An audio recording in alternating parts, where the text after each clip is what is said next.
Hi guys, నేను ఇవాళ quick and easy bun dosa అయితే తయారు చేయబోతున్నాను అనమాట. దానికోసం ఒక మిక్సింగ్ బౌల్ అయితే తీసుకున్నాను. అందులో ఒక కప్పు రవ్వ, ఒక కప్పు రవ్వకి హాఫ్ కప్పు పెరుగు కూడా వేసుకొని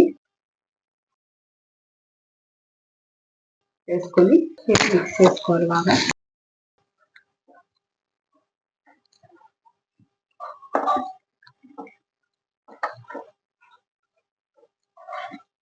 ఇందులో కొంచెం వాటర్ కూడా యాడ్ చేసుకుందాం.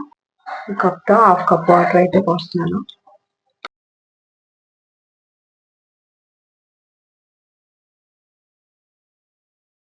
విధంగా పొడిపిండి అనేది లేకుండా మొత్తం కూడా మిక్స్ అయ్యేలాగా కలిపేసుకోవాలి. ఒక మిక్సీ జార్ అయితే తీసుకుందాం. అందులో మిశ్రమాన్ని మొత్తం వేసేసి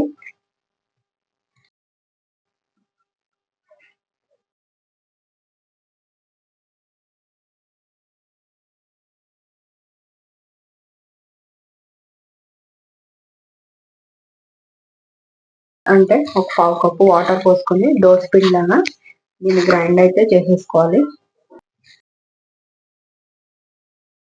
ఈ విధంగా అయితే గ్రైండ్ చేసుకోవాలి. ఫైన్ గ్రైండ్ మెత్తగా చేసుకుని దీన్ని ఒక బౌల్లోకి అయితే తీసేసుకుందాం.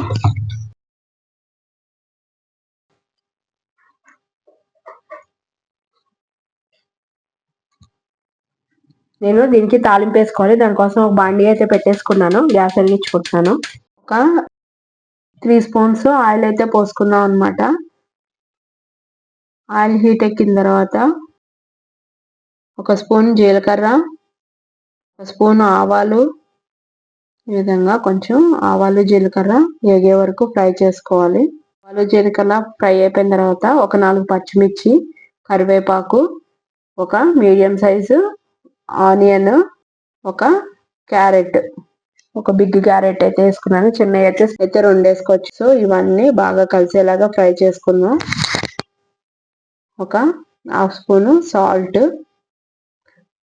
అది ఫ్రై అయిపోయిన తర్వాత కొంచెం కొరియాండర్స్ కడిగి సన్నగా కట్ చేసుకున్న కొత్తిమీర కూడా ఇందులో యాడ్ చేసుకుందాం. యాడ్ చేసుకుని అన్ని కలిసేలాగా కలిపేసుకుందాం.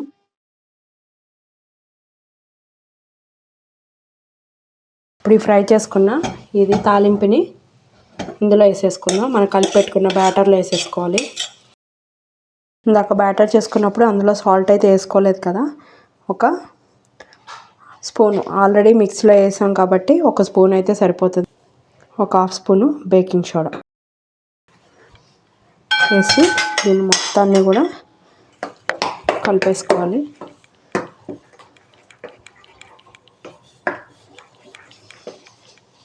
కన్సిస్టెన్సీ అన్నది ఈ విధంగా ఉండాలి. దీనికన్నా థిక్గా ఉండకూడదు, లూజ్గా కూడా ఉండకూడదు.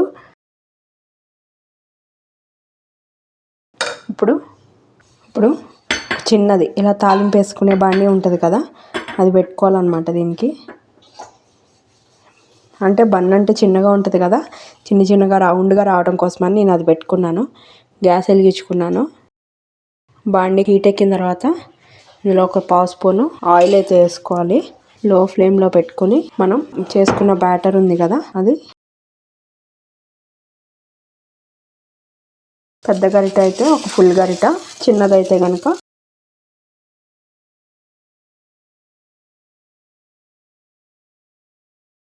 లో ఫ్లేమ్ మీదే దీన్ని కాల్చుకోవాలన్నమాట. ఈ విధంగా పొంగుతాయి అన్నమాట.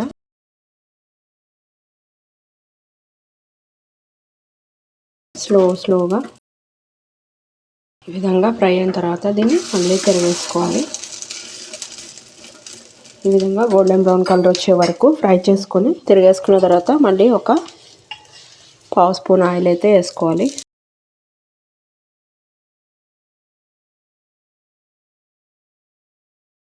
చూడండి, ఈ విధంగా ఫ్రంట్ బ్యాక్ 2 సైడ్స్ కూడా ఇలా గోల్డెన్ బ్రౌన్ కలర్ వచ్చే వరకు ఫ్రై చేసుకోవాలి. దీన్ని చట్నీతో సర్వ్ చేసుకోవాలి.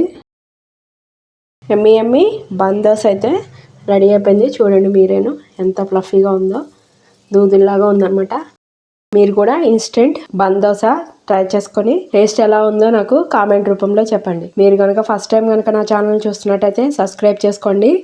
ఫ్యూచర్ వీడియోస్ కోసం బెల్ బటన్ ప్రెస్ చేయడం అయితే మర్చిపోవద్దు అనమాట. Thank you guys.